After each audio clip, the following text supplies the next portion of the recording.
Hello, everyone. Thank you very much for coming out tonight for the webinar. I hope you find it pretty informative.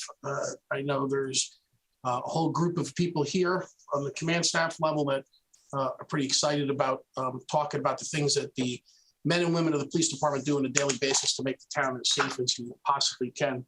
We're a pretty diverse organization. The backbone of the police department is our patrol section, but we branch out and to do so much more. It's pretty important that you get a good picture of who we are and learn a little bit about your police department. So we will begin by the Office of the Chief, which is, I have the executive assistant that works with me here. And there's 3 divisions under the Chief's office, which is the Operations Division, which is commanded by Captain Frank Sutter, who's with us today as a panelist. The Investigative Division is Captain Drew Walsh, who was unable to be here today, but I have Lieutenant Donald Carruth, who's the assistant commander. He's with us today as a panelist. The Administrative Division is commanded by Captain Keenley, who's unable to be here, but I have Sergeant Appel, who's with us today. And we have the Office of Professional Standards. So the Administrative Division I talked about. In the Operations Division, it's broken into 2 sections. There's the patrol section, again, backbone of the police department, and then the Special Operations section. Formerly known as traffic safety, we refer to it as special operations section because it does more than just traffic safety. Within the patrol division, they oversee the 911 center, our emergency communication center. We have a staff of full-time dispatchers that answer 911 calls and radio transmissions. So I mentioned that the 911 center falls under the patrol section, and special operations, that's traffic safety.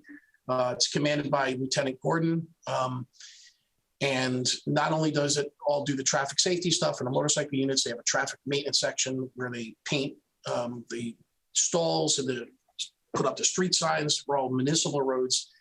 They don't do the county roads or the state highway, but also the special police, which are part-time police officers, report out of the special operations section, as well as our Office of Animal Control.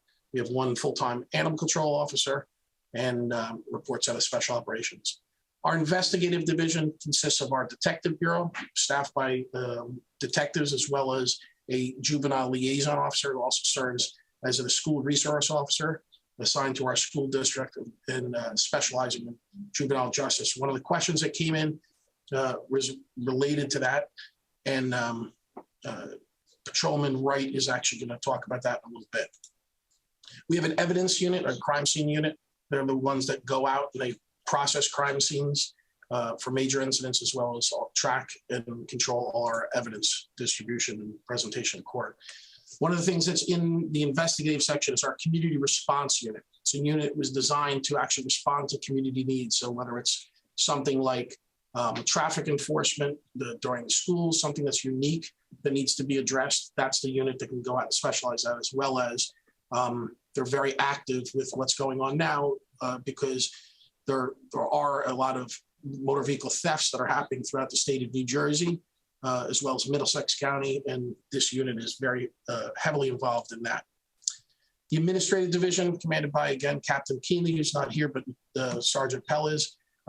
They run the Records Bureau, which does all our records keeping, and that includes the new body-worn cameras that we have. They're responsible for any of this privacy concerns when they're released, and also handle all the Oprah requests. They do budgeting. They're in charge of our fleet and making sure that we keep that up and running. He'll touch on that in a few minutes. We did have a question about our fleet usage. They also are in charge of human resources as it relates to the police department, as far as recruiting and retention, as well as training and the community policing unit. We're going to go into training in a second, but the community policing unit is a separate unit. That's where Patrolman Wright works, and they're responsible for doing all kinds of community programs. The community policing concept is an organizational-wide approach to embracing the connection between the police and the community. But even though it's an organization-wide, we have a special unit to make sure that we're doing some of the things that a patrol officer can't do. And we're going to touch on some of those things in a few minutes. We're very unique to the area in Middlesex County, where we have our own dedicated training facility that we use, as well as other agencies that we host here and run as a utility. and that's to provide all the training. One of the questions I did see that was just submitted had to do with use of force incidents like we've seen in bordering jurisdictions or close by, or some headlines that go well beyond our borders, and what type of training we do. Well, we're very fortunate to have a training facility where both on duty and then officers coming for specialized schools will go down there and they'll train in use of force and decision making. And it's not all about just using force, but de-escalating. And we use that quite frequently. Then we have, out of the Administrative Division, our Office of Emergency Management. Austin Cossack is the OEM coordinator, and he has a Twitter account that's active and reliable, and we promote that, as well as doing emergency planning, so we're prepared if there's any major incident that happens. As far as our engagement with the community, this is one of the things we do, but we have a fully operational 24/7 emergency communication center. It's called a public safety answering point 911 system. So any emergency, police, fire, EMS comes in there, it'll be dealt with, sending the appropriate units, as well as all the radio transmissions for not only police, fire, and EMS, but also we interface with our school system to make sure our school-age children, our school community, is safe and provided for.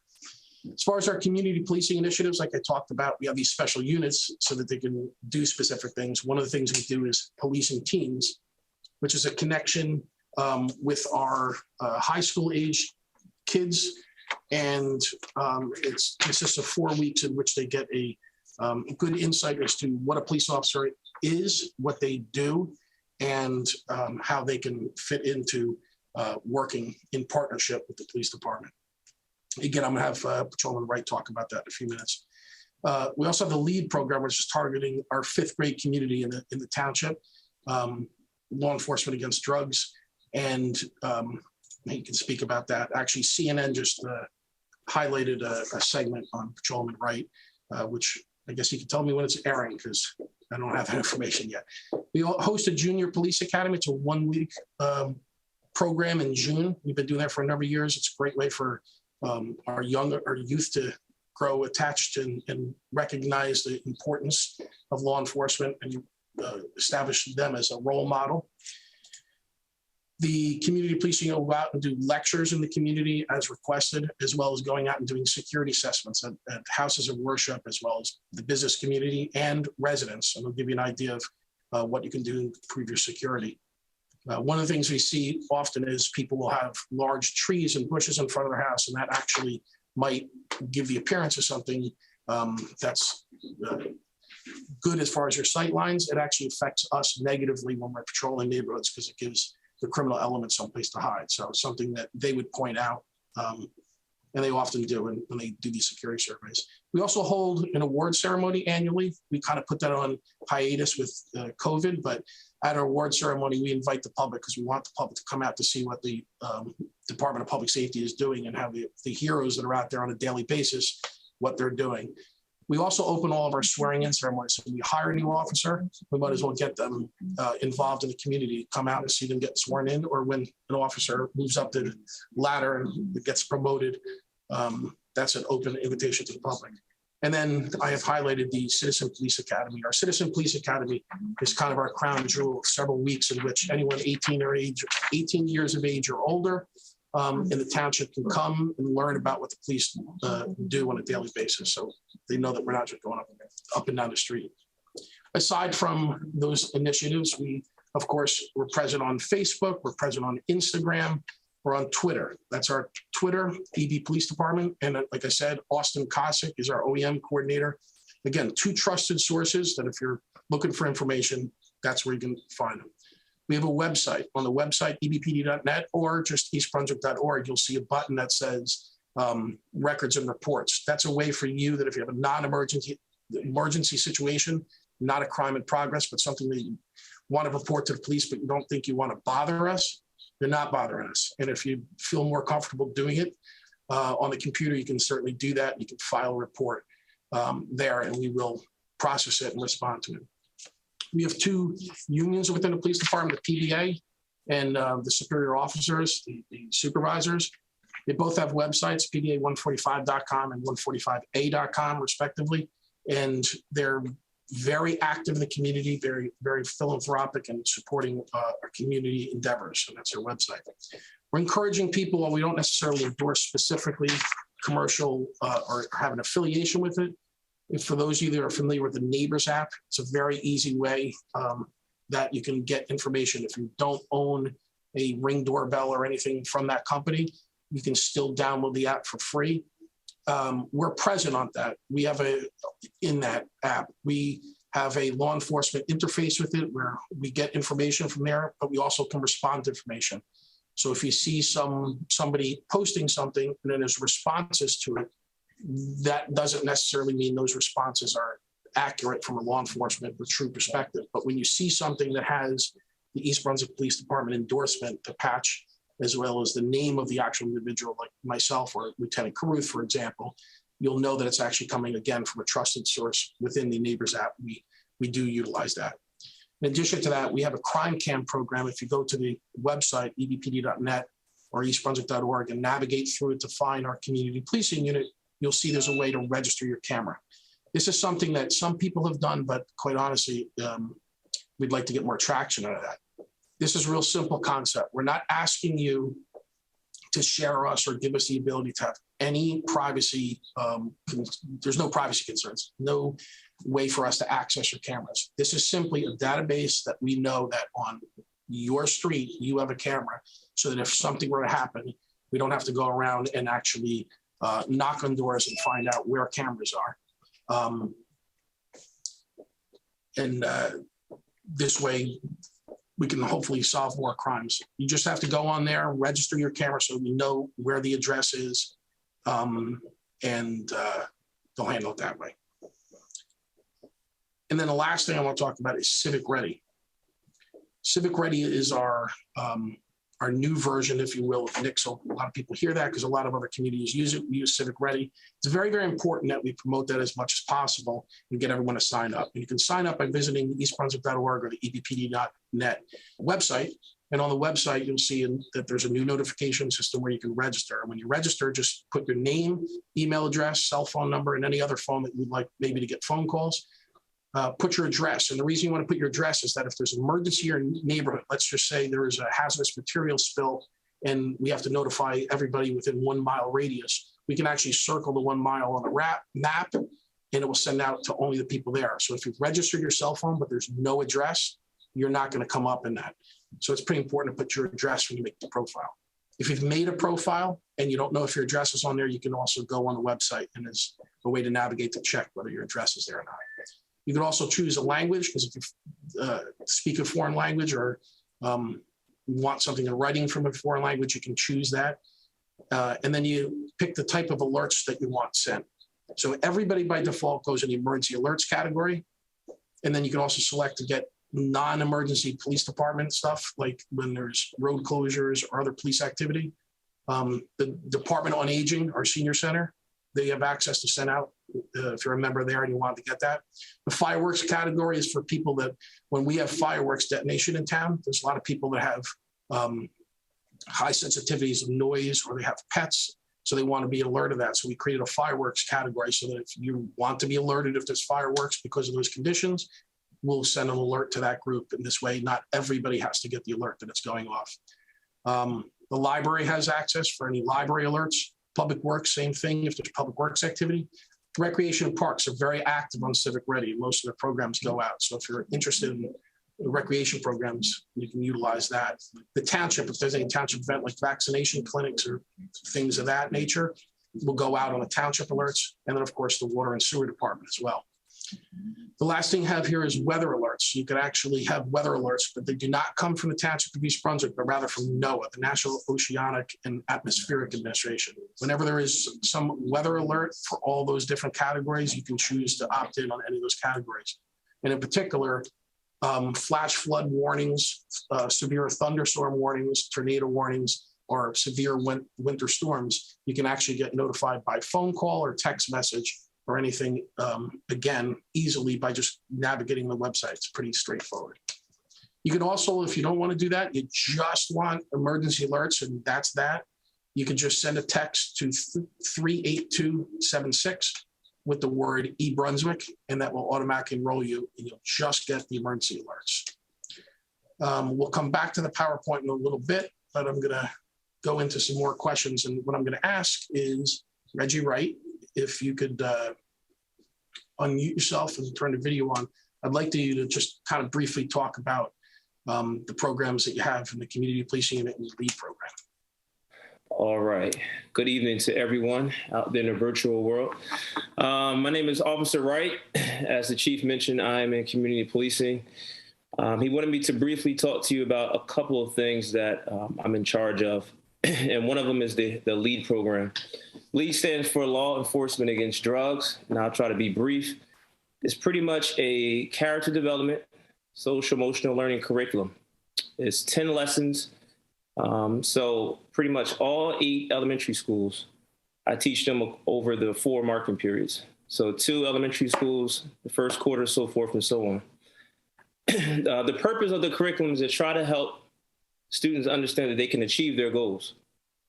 So the first thing is I want them to understand that they do have some talent, skill, and ability that's within them.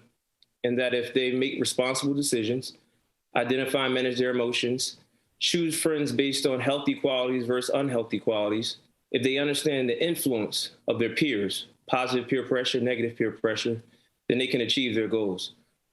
So the LEAD curriculum, again, is something that is outside of just learning about math, science, social studies, Spanish, English. It's something that really teaches the heart, not just the head. I want students to understand that if they stay away from, or at least understand the effects of drugs, alcohol, and tobacco, that it can help them in terms of reaching their destination, accomplishing their childhood dreams. So that's the LEAD program.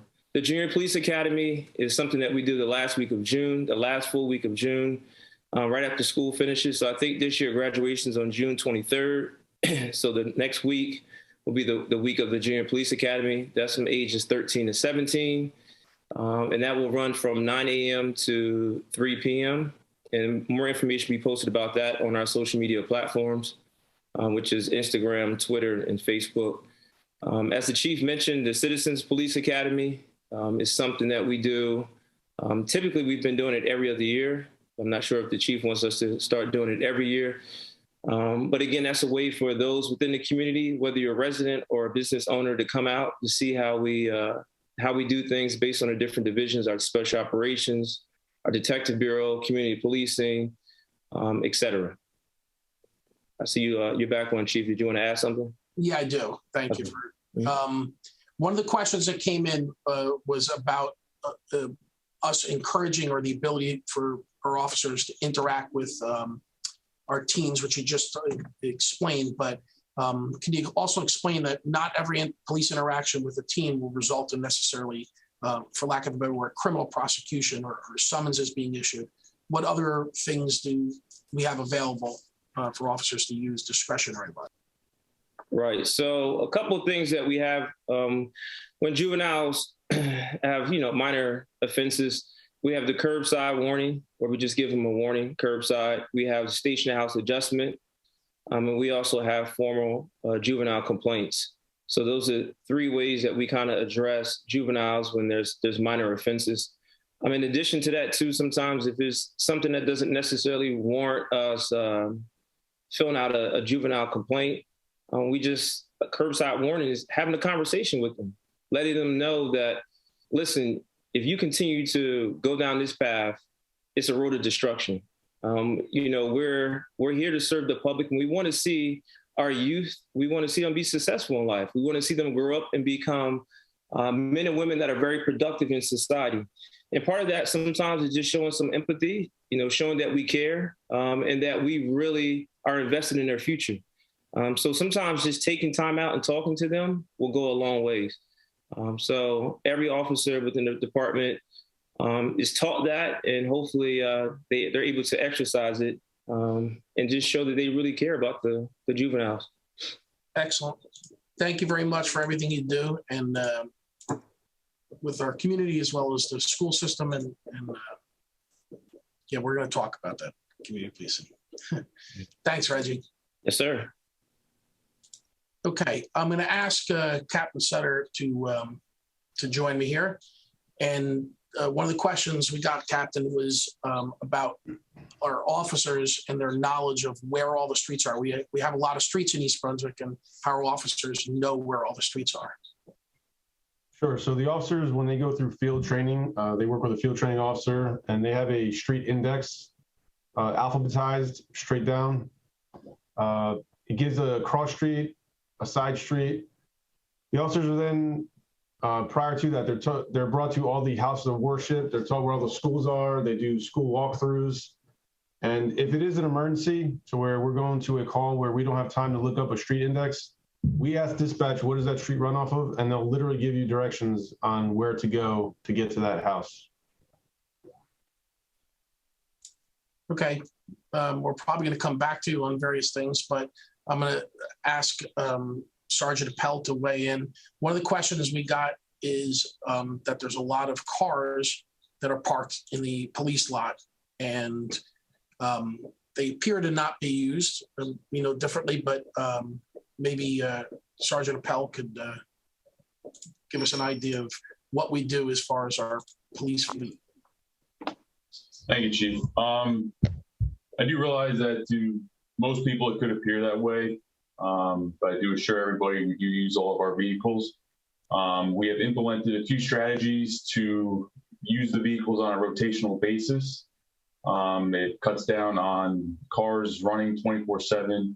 It cuts down on overall wear and tear of the vehicles, and ultimately it extends the service life of the fleet. So. All right, thank you very much. I'm going to ask Lieutenant Carruth to jump in here. Again, one of the main reasons that we were here is to let everybody know what we do and how we're addressing community concerns. So I know that what's going on right now, and you can elaborate that it's a statewide problem and a countywide problem, is the vehicle thefts. And one of the things we're doing is using our social media presence to be able to get good tips out there. So what other tips do you have for the public? So Chief, we just want to go with just let the public know. We are working with county and state law enforcement, and we have broken it down into about 3 different motor vehicle theft crews. We've kind of broken down their modus operandi, or the way they commit their crimes. And what we're doing is I kind of answered this in one of the chats. We're deploying different various enforcement and investigative strategies so we can identify all of the people that are involved in this, and hopefully be able to prosecute them to the fullest extent of the law. But as far as prevention at home, I know a lot of people are concerned with the break-ins where keys have gotten stolen and the cars have gotten stolen. So I'm just going to go through a couple things that I had answered on one of the questions. When you lock your vehicles, obviously, but don't leave your key fobs or your keys inside your vehicle. We've had some of the victims have had their cars stolen. They've had their keys inside the vehicles. And the criminals do know, especially on the higher end vehicles, just based on the way the side mirrors are, if your key fob is in the vehicle. Also, keep your garage doors closed at night. And if you do park your cars outside in a driveway and you do have a garage door opener, take that garage door opener inside the house, because some of these thieves have been breaking into cars or opening unlocked car doors and using the garage door opener to gain access to the house. Also, with that being said, if you're utilize anti-theft equipment such as steering wheel locks, sometimes they can still be defeated, but they do slow down thieves, and sometimes their goal is to get in and out of there quickly. And if they see that, they may abort their mission because of the fact that it's going to slow them down enough that the police could be on their way there and they can get arrested. Also, install separate motion sensors at night. Motion sensors will trigger movement. It could deter would-be burglars or car thieves. Also, something that's very important, if you do see suspicious activity in your neighborhood, report it immediately. And we have had instances where people either go to work or they see something outside at night and they don't call till the next day. So what that does is it hampers our ability to be able to identify those people and investigate what their true intentions were. Sometimes it's just somebody that is in the neighborhood. They're either a new person delivering newspapers or something, but it could be somebody with bad intentions. So don't wait for that to report that until the next day or until you get home from work. Also, obviously, a home monitoring system or a home alarm would also help. Great. Thanks, Donnie. I appreciate everything. And part of the problem is that we have professionals that have a tremendous amount of training in this area of criminal investigations, and our criminal investigations have to be, for lack of a better word, held close to the chest. So there's a lot of things that we're doing. We can assure the public that the professionals and the highly trained officers and commanders of the police department are well aware of what's going on. To the lieutenant and to Captain Walsh and the entire investigative division, with support of the entire patrol division, we're actually leading the charge, quite frankly. We have a great, healthy relationship with our county prosecutor's office, and we're working hand in hand with not only the prosecutor's office, but our community adjacent partners that go beyond Middlesex County, actually. And we're utilizing our training center to do intelligence meetings. Quite frankly, we've made a large headway, but we're getting the job done. And it's very frustrating for us as well as the public. So I appreciate the efforts there. I did want to also address something else that was brought up that didn't get. Someone actually asked about the speed limit machine, as it was put. We call it a radar trailer. That's something that's a portable device that when we have problems and we need to collect data as well as have something there to promote safety of speed, we move it around.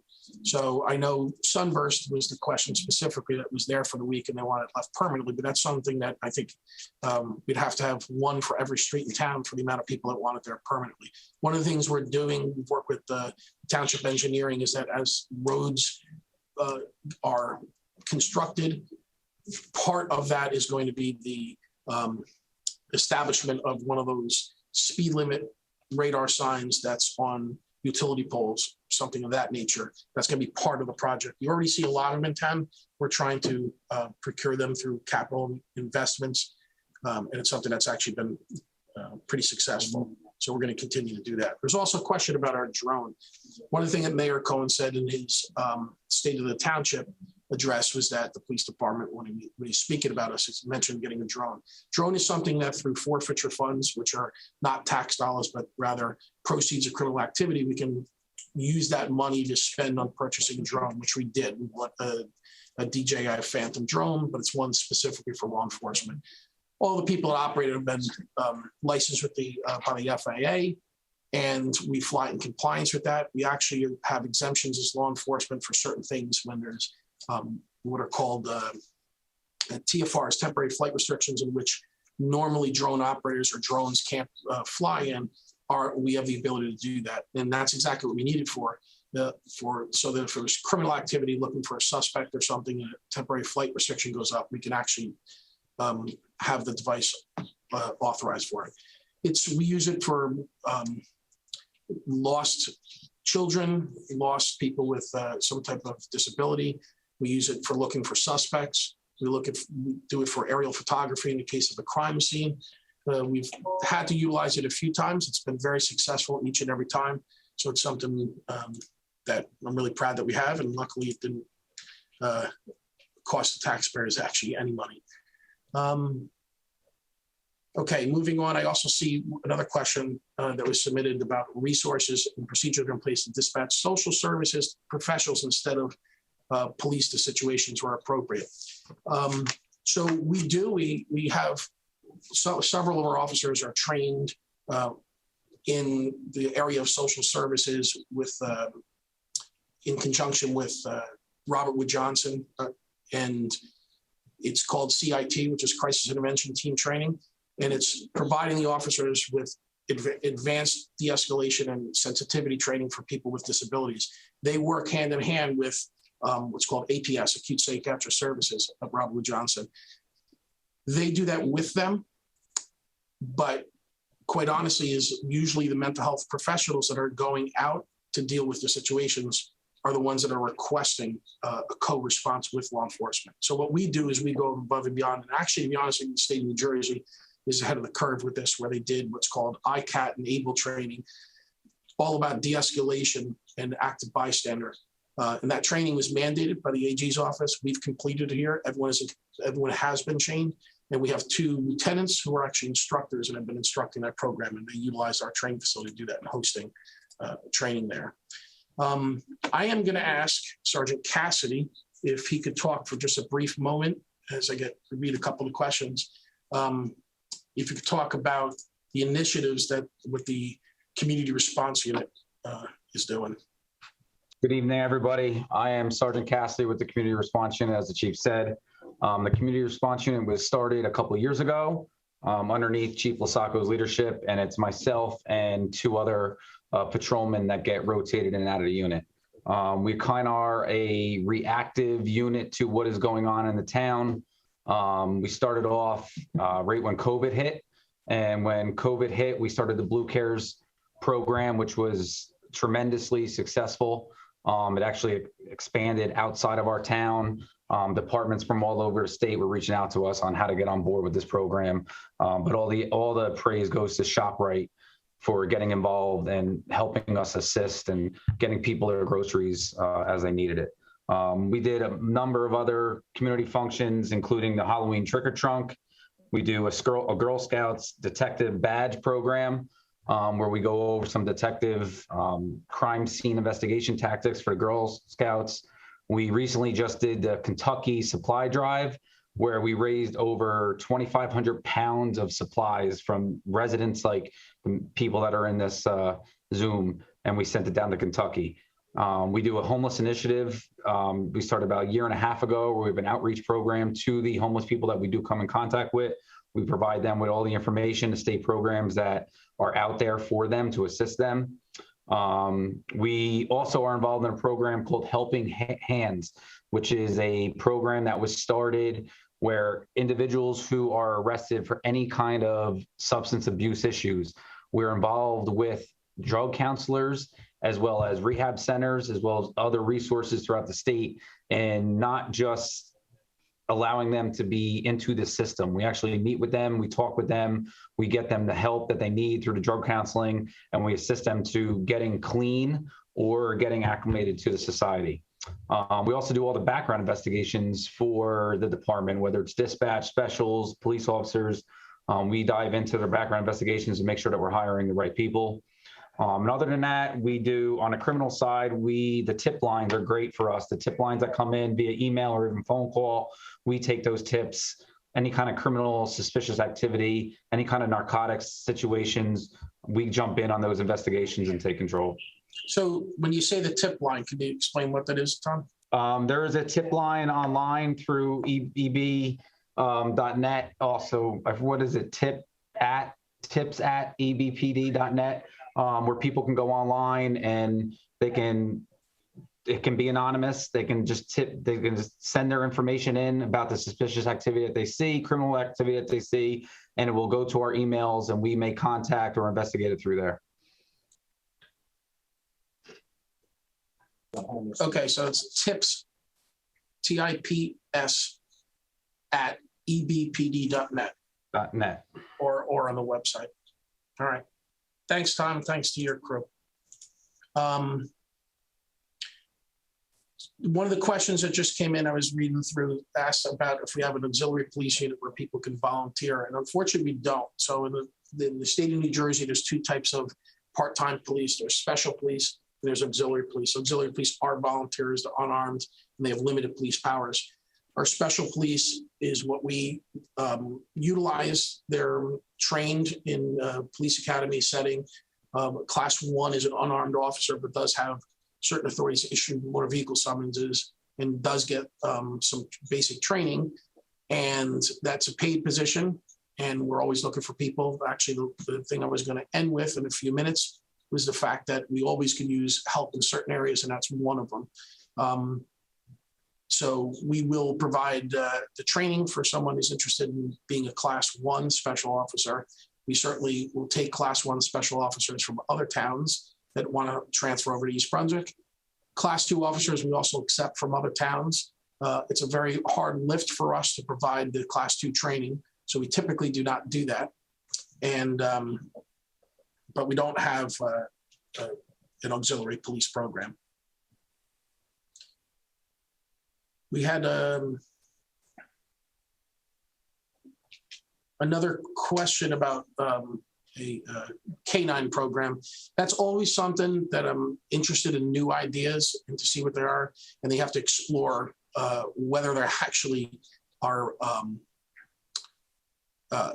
feasibility of it. A lot of it's dependent upon what your resources are outside your town. If you have resources available that you can utilize, that's something to do, but it's certainly something that's always looked at. And not that's how the birth of the drone program came. When you look at what's available to you and what's not available to you, the benefits and the cost factor, all those things go into take into consideration, because there's only so much you can do to sustain the department. So you have to use your resources very, very wisely. Someone asked about the age limit on Class 1 special. So the state of New Jersey has a entry level for a police academy for police officers and special officers at the age of 35. Okay, I'm going to ask Lieutenant Gordon to talk about, we're getting a lot of questions related to traffic safety. If you can go through the questions that were submitted. Okay, there's a question that was submitted. It says, can I take down license plate numbers of vehicles with loud mufflers and utilize sound meter issue tickets to motorists? Yes, citizens are able to issue summonses against other vehicles that they see commit traffic infractions. Simply take down the license plate number and respond to. You have to respond to the municipal court. Respond to the municipal court, and they can assist you with signing the complaints.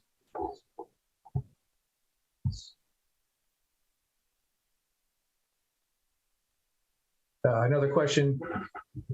No sidewalks on Rita Ave bikes.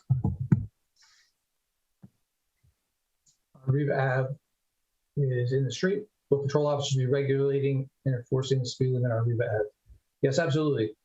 Since the speed limit changes out there, which occurred a few years ago, we have actually done quite a few direct patrols of the areas of Riva Church and the surrounding Fresh Ponds, those areas. We will absolutely get officers from the Special Operations Section to conduct additional patrols in the Riva Ave area in the future. Let's see what else we have. So I actually hear people on the road that sound like they're driving a race car, and almost every night when I'm going to sleep. Is there anything that can be done about this? Yeah, so the best thing to do is to actually report that at the time it's actually happening, so we can actually respond. This could be done by calling the police department's non-emergency number, 732-390-6901. That'll put you right to police dispatch. They can report, you report what you're hearing and where you are, and they can send an officer out to address it at the time.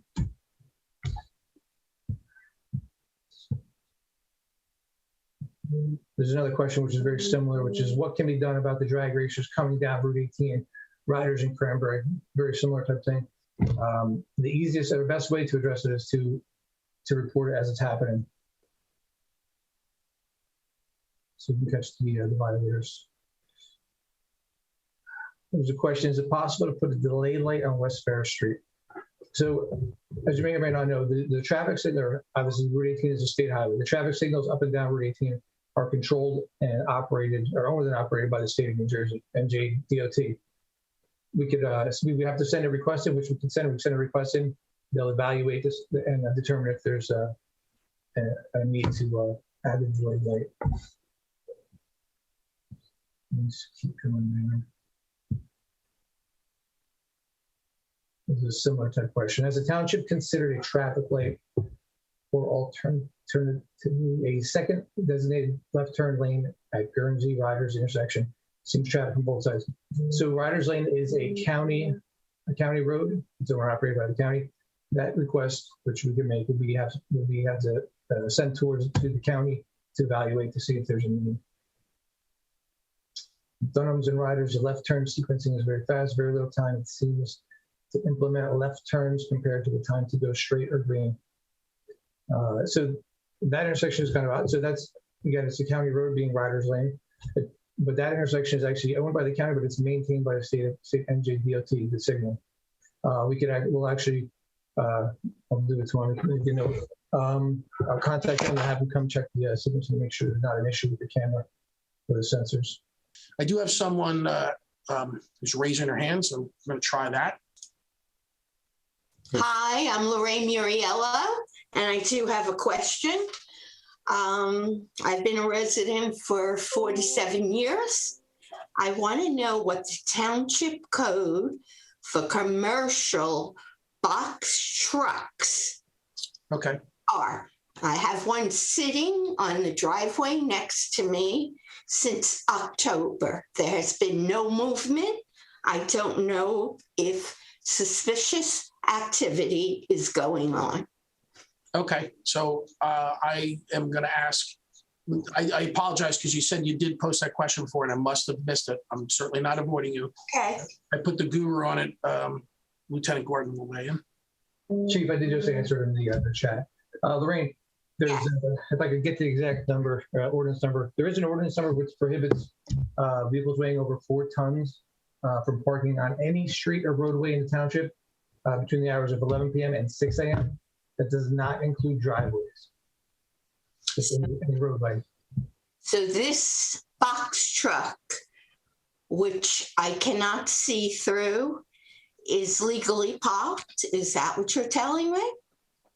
As far as the ordinance, yes, it's not a violation of that specific ordinance. Okay. So just referring back to what the chief said earlier about crime prevention and not having trees or shrubs in front of a house, wouldn't this fall into a similar category, being that it's big, it hasn't moved in 5 months? Wouldn't that raise some suspicion in the same variety? And it has graffiti all over it.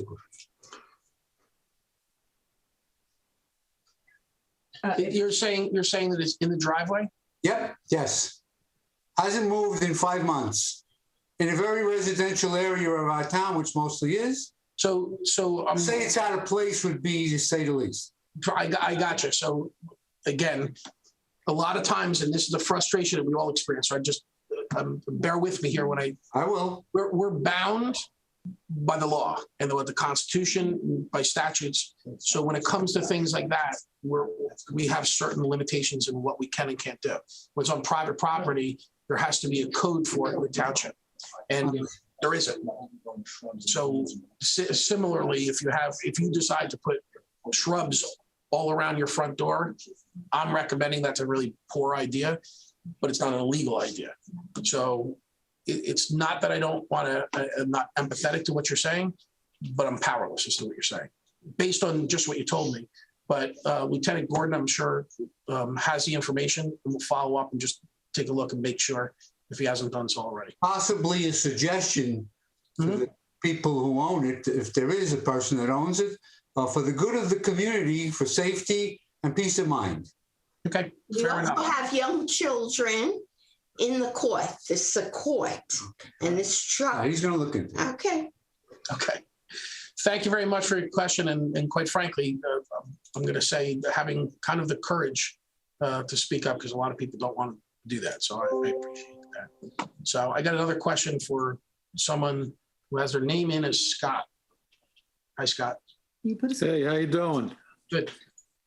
Hey, my question is, I live on Old Stage Road, and I get a lot of truck traffic, and I get a lot of speeders, a lot of noise traffic.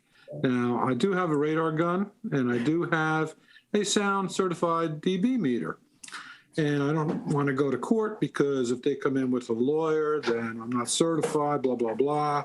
It'd be a real hassle to prove the point with the smart, whip. So is there a way to put up put up a license plate reader like Freehold has by the mall, where it automatically runs through the computer system to tell whether or not trucks are overweight on the road or not? That would be instant. And, also maybe some type of sound meter that can be put out here, or a notice of the sound quiet area, possibly, like some towns have. These things would be good. So I brought Lieutenant Gordon back.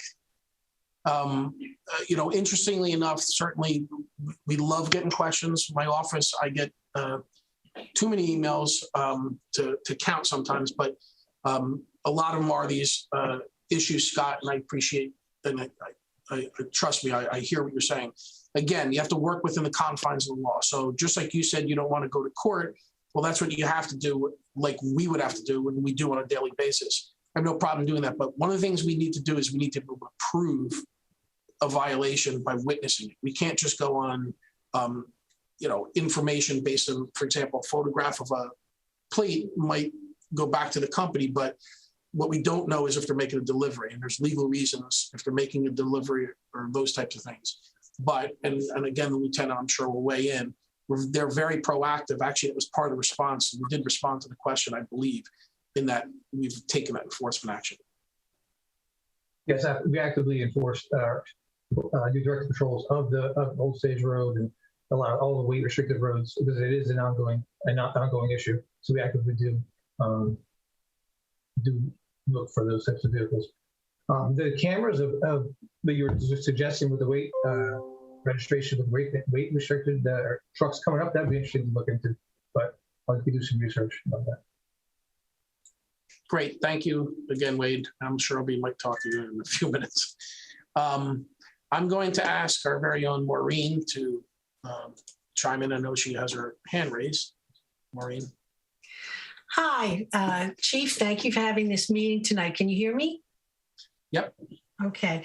I just wanted to ask you a question about homeless people in East Brunswick. And this is a concern that some local people have on Riders Lane and on Route 18 and in some businesses, and about what happens when there's a code blue. I know that there's code blue in New Brunswick and the people go, to a center behind the library.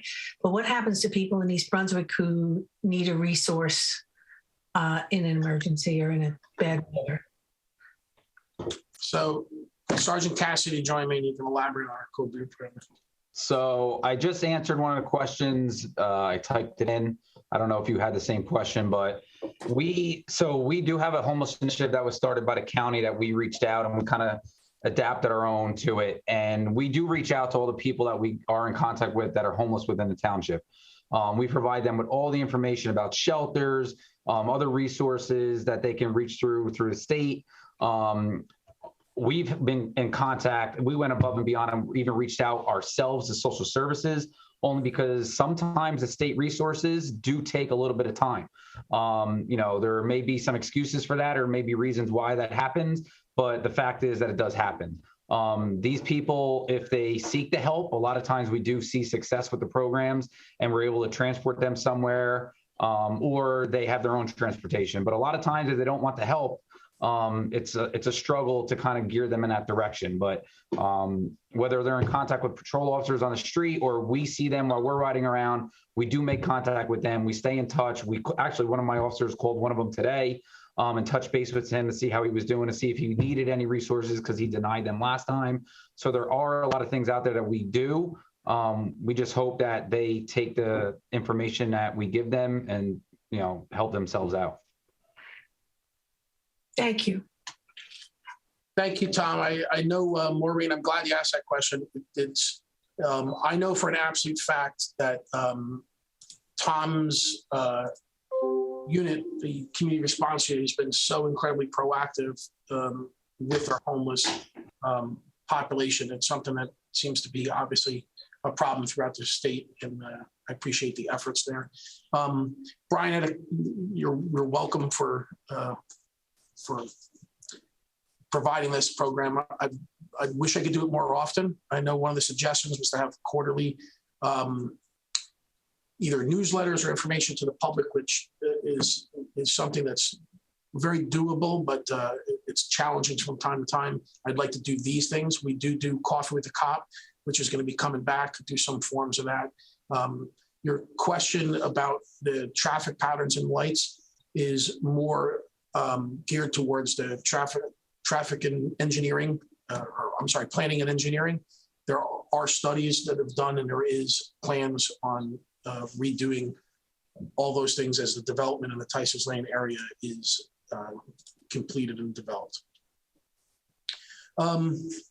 Troy just asked something that's a very interesting thing. Is there anything that residents can do to assist in making your jobs easier?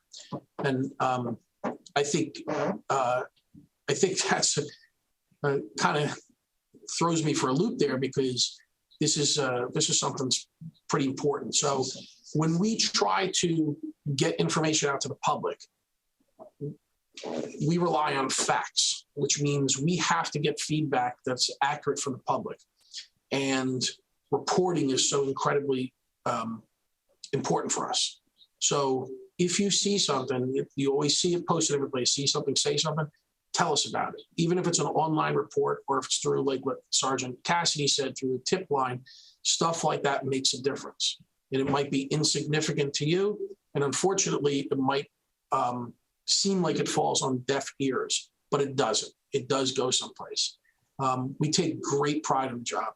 I'm amazed every day at the job that the men and women of this police department do. They take everything very seriously. They're very dedicated to the residents, and we try really hard. Sometimes, unfortunately, we have to accept the fact, as difficult it is that you can't be everywhere at every time. You just simply can't do that. So you use the best, we call it intelligence-led policing. You do the best you can to investigate things and bring it to a successful conclusion as best you can. Unfortunately, the criminal element only has to be successful once. We have to be successful 100% of the time. So we realize that that's just an impossible feat, but we're never going to give up. We haven't, and we never will. But we have to do it with the community support. And just know that the efforts that these people do on a daily basis is done with not only pride, but education and in training. And we do this. So while we might not be perfect people, we're professionals. And when mistakes happen, we correct those mistakes. And we have tremendous oversight. One of the things we do is we have, through our Office of Professional Standards, we're accredited. And for those of you who know, colleges and universities are accredited. That just means there's a set of rules and procedures, performance objectives that are there that you have to abide by. So there's two types of accreditation. There's national accreditation, CALIA, and then there's the New Jersey Chiefs accreditation through the New Jersey State Association of Chiefs of Police. Apples and oranges, but very closely related. We've opted to go, like many people throughout the state, with the New Jersey State Association of Chiefs of Police. It's an incredible program. We're actually up for reaccreditation this year. And it just means we're operating under ideal circumstances with the optimal policies and procedures in place and oversight. We're very proud of that. As a matter of fact, not only is the agency accredited, but several of our command executives have received individual accreditation as what's called ACE, which is an accredited command executive, which means they've had a certain number of years in command level positions, as well as formal education, and as well as advanced police executive training, a certain number of classes. And once you do that, you can apply, and then you can get awarded ACE accreditation. It's something very important to me to make sure we're operating on that level. So we're going to continue the practice of getting our command staff accredited and continue with the education and training within the agency. So what we need for the public is just maybe a little bit of understanding. Also, we don't rush to judgment. Nobody likes when a police officer comes into the situation and makes a quick decision without thinking. Well, similarly, we need you to understand that it's always, we refer to it as facts before acts. You gather all the facts before you act on anything and make decisions. We're all guilty sometimes of not doing that. I'd be remiss if I didn't admit that there's times that I kind of, make decisions and later realize I didn't have all the facts. But usually that's something not of major consequence, thank God. But seeing that there's no other questions, I'm just going to conclude with a couple of quick things here. I want to go back to the PowerPoint and point out a few things. We could always use the help. Going back to the question I got of what you can do. And one of the things we could always use is for people to join our team.